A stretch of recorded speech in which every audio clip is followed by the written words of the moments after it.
Saludos, profesora Olga Urbina, mi nombre es María Victoria Reyes y el día de hoy estaré hablando sobre la política comercial venezolana socialista del siglo XXI. Antes de abarcar sobre el tema de la política comercial venezolana, es pertinente que definamos qué es la política comercial, que no son más que el conjunto de instrumentos, procedimientos y medidas de intervención del Estado para fomentar las exportaciones o limitar las importaciones. De esta forma, los gobiernos tratan de favorecer y proteger la producción nacional de productos foráneos que en algunos casos han sido producidos bajo beneficios fiscales o subvenciones estatales, volviéndolos un problema para la industria local. Dicho esto, hablemos ahora sobre la política comercial venezolana, la cual ha estado enmarcada por un sinfín de situaciones políticas que han puesto la economía venezolana en suspenso, con la llegada al poder ejecutivo para el año 99 del entonces exmilitar Hugo Chávez, quien desde sus inicios manifestó su ideal de un sistema socialista. Presentó ante el país el primer plan de la nación del nuevo siglo 2021, donde cabe destacar, bajo el seno chavista, se han presentado 5 hasta la fecha actual del año 2022, de los cuales tenemos los siguientes. El primero, denominado Plan de Desarrollo Económico y Social de la Nación para el año 2001-2007, el cual se presentaba como un plan destinado al equilibrio social, el equilibrio económico, el equilibrio político, el equilibrio territorial y el equilibrio internacional, donde se presentan las nuevas políticas públicas del nuevo mandatario que llegaba para el poder en ese entonces. El segundo Plan de Desarrollo Económico y Social para el año 2007-2013 presentó los siguientes objetivos. Número 1, una nueva ética socialista que propone la refundación de la nación venezolana. Número 2, la suprema felicidad social. Número 3, democracia protagónica y revolucionaria. Número 4, un modelo productivo socialista. Número 5, una nueva geopolítica nacional. Número 6, Venezuela potencia energética mundial. Y número 7, una nueva geopolítica internacional. El tercer plan de la nación, ya denominado Plan de la Patria, para el año 2013-2019 fue el último presentado por Hugo Chávez y llevado a cabo por Nicolás Maduro antes de su fallecimiento, el cual establece: número 1, defender, expandir y consolidar el bien más preciado que se ha reconciliado después de 200 años, que es la independencia nacional. Número 2, continuar construyendo un socialismo bolivariano del siglo XXI en Venezuela como alternativa al sistema destructivo y salvaje del capitalismo y con ello asegurar una mayor suma de seguridad social. Esto establecido en los objetivos del plan. Por consiguiente, está el objetivo número 3, que definía convertir a Venezuela en un país potencia en lo social, lo económico y lo político dentro de la gran potencia naciente de América Latina y el Caribe, que garanticen la conformación de una zona de paz en nuestra América. Número 4, contribuir al desarrollo de una nueva geopolítica internacional en la cual tome cuerpo un mundo multicéntrico y pluripolar que permita lograr el equilibrio del universo y garantizar la paz. Y el objetivo número 5 definía preservar la vida en el planeta y salvar a la especie humana. El último plan, y el cual se mantiene vigente actualmente, es el Plan de la Patria para el año 2019-2025, cuyos objetivos del plan presentado por Nicolás Maduro son, en primer lugar, defender y expandir y consolidar la independencia nacional. Número 2, continuar construyendo el socialismo bolivariano del siglo XXI en Venezuela. Convertir a Venezuela, en el número 3, como un país potencia en lo social, lo económico y lo político dentro de la gran potencia naciente de América Latina y el Caribe, que garanticen así la conformación de una zona de paz en nuestra América. Y número 4, contribuir al desarrollo de una nueva geopolítica internacional en la cual tome cuerpo el mundo multicéntrico y pluripolar que permita lograr el equilibrio del universo y garantizar la paz planetaria. Y finalmente, el número 5, contribuir con la preservación de la vida en el planeta y la salvación de la especie humana. Como se puede apreciar, estos 5 planes de la nación, los cuales fueron presentados desde el año 2001 hasta el año 2019 por la cúpula chavista que fue conformada por el entonces presidente Hugo Chávez y ahora por el actual mandatario Nicolás Maduro Moros. Pasamos ahora a la relación venezolana con los sistemas de integración. Dicho esto y explicado los planes de la nación anteriormente presentados por el modelo socialista del siglo XXI, el libre comercio y el socialismo en Venezuela han sido sumamente incongruentes. Venezuela se retiró del Tratado de Libre Comercio con Colombia y México en el 2006, que mantenían vigente desde el año 1994, y de la Comunidad Andina en el año 2011, luego de que las naciones de Colombia y Perú decidieran establecer una relación de libre comercio con Estados Unidos, manteniendo su postura, Venezuela en este caso, de querer consolidarse como un miembro pleno.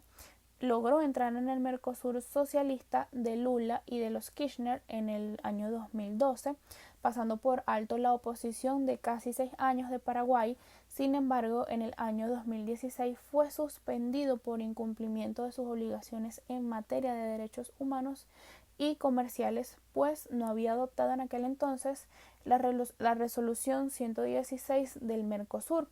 Además, cabe destacar que la nomenclatura común del Mercosur fue formalmente adaptada por Venezuela en el año 2013, que en la misma se recogen la nomenclatura, el régimen tarifario, el régimen legal, las posibles restricciones y los gravámenes a aplicar.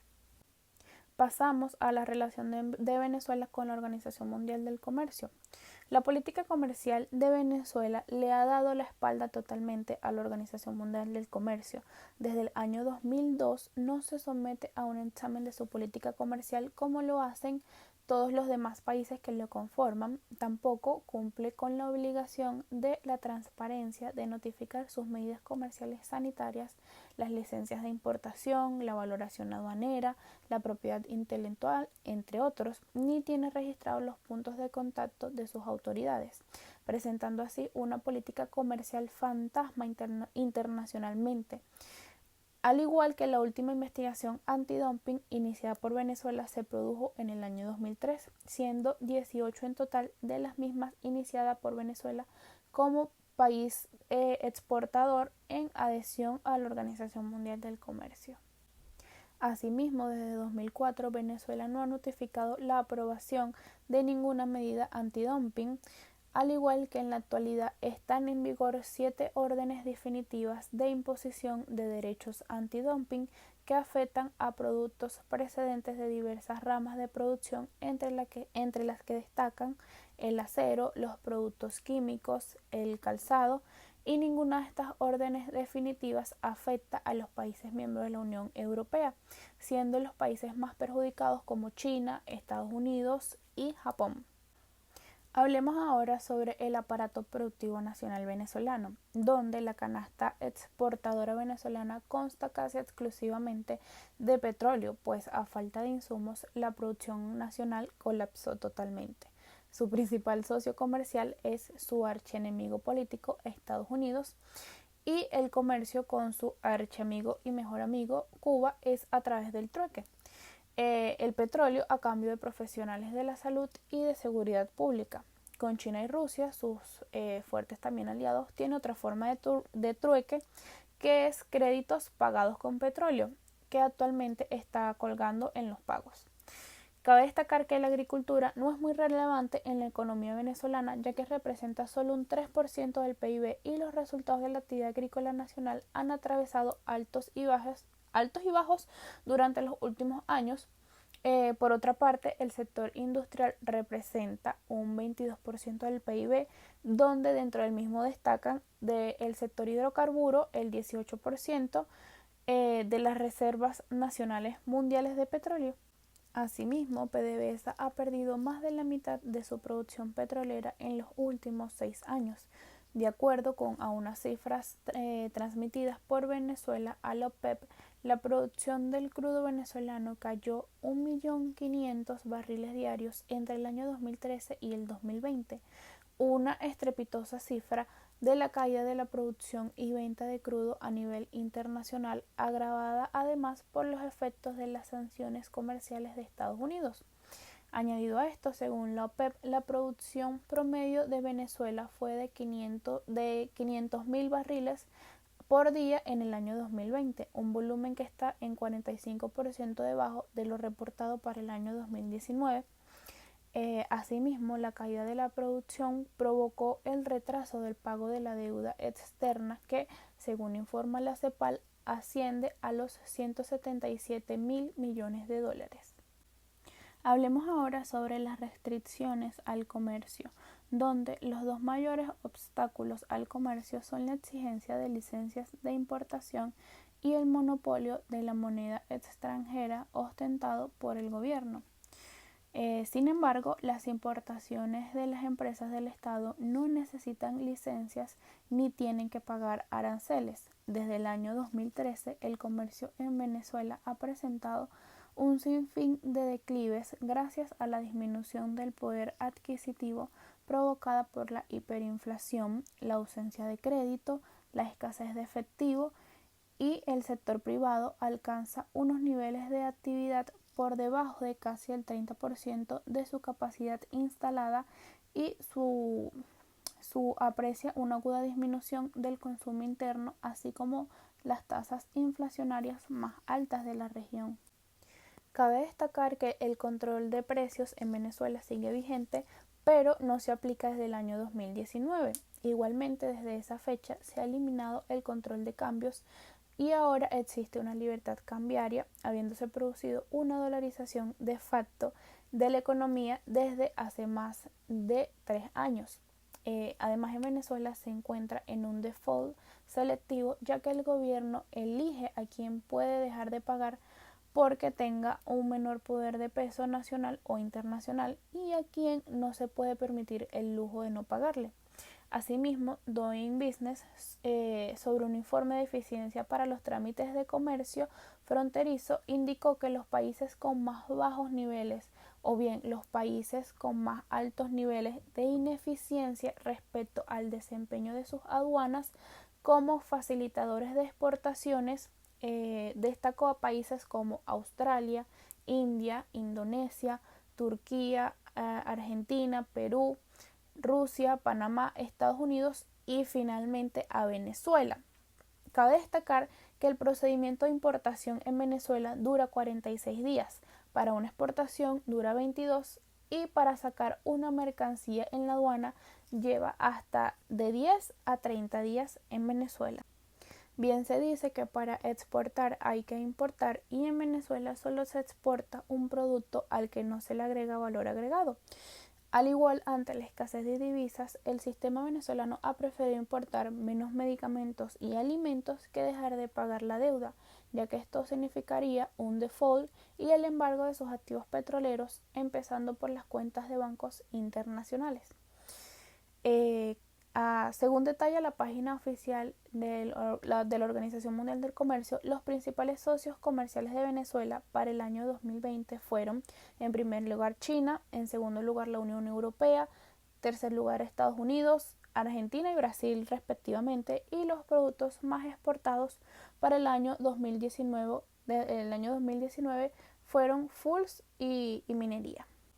Pasamos ahora al arancel venezolano, donde en el año 2013 Venezuela adoptó un nuevo arancel de aduanas de 8 dígitos en el que ya se incluyen las descripciones tarifarias arancelarias comunes de los miembros del Estado de Mercosur, aunque se reserva códigos arancelarios de bienes sensibles, más de 700 en este caso, como mínimo hasta 2016 para proteger las industrias nacionales del acero, metal mecánica, textil, calzado, plástico, entre otras. Y a partir de abril del 2016, Venezuela aplica alicuotas distintas a la AEC conforme al arancel nacional.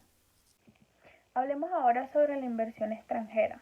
La Constitución del año 1999 reserva al Estado la industria petrolera y ciertos sectores estratégicos y señala además como sectores de interés preferente la agricultura, la seguridad alimentaria o el autoabastecimiento, al igual que el turismo. Asimismo, establece igualdad de tratamiento para el capital nacional y el capital extranjero.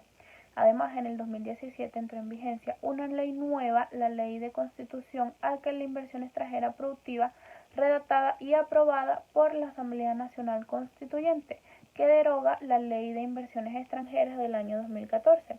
Además, esta nueva ley añade una serie de regulaciones que limitan el acceso a las inversiones extranjeras directas a la economía venezolana y que son determinantes en el libre desenvolvimiento de las empresas que deseen invertir con capital extranjero.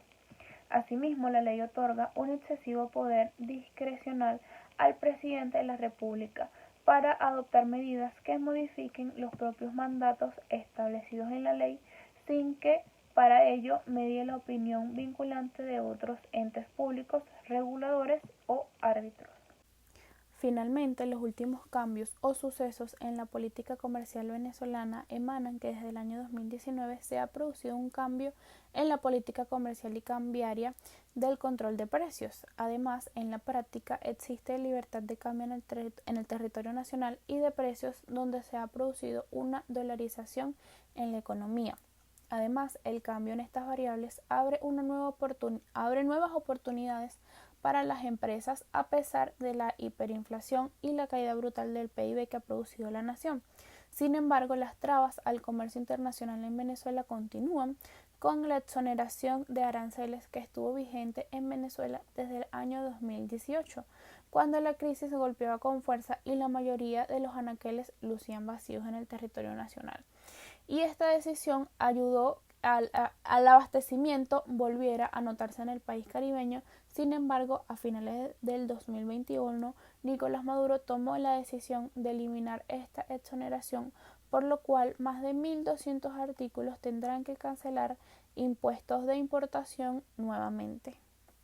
En un intento desesperado de recuperar la inversión extranjera, el año 2022 trajo consigo la búsqueda de capital desde los países foráneos de Turquía, Argelia, Irán, Qatar y Azerbaiyán, mientras mantiene un canal de diálogo con Estados Unidos que permita la eliminación de las sanciones, como restablecer las relaciones comerciales con su principal archienemigo y socio comercial.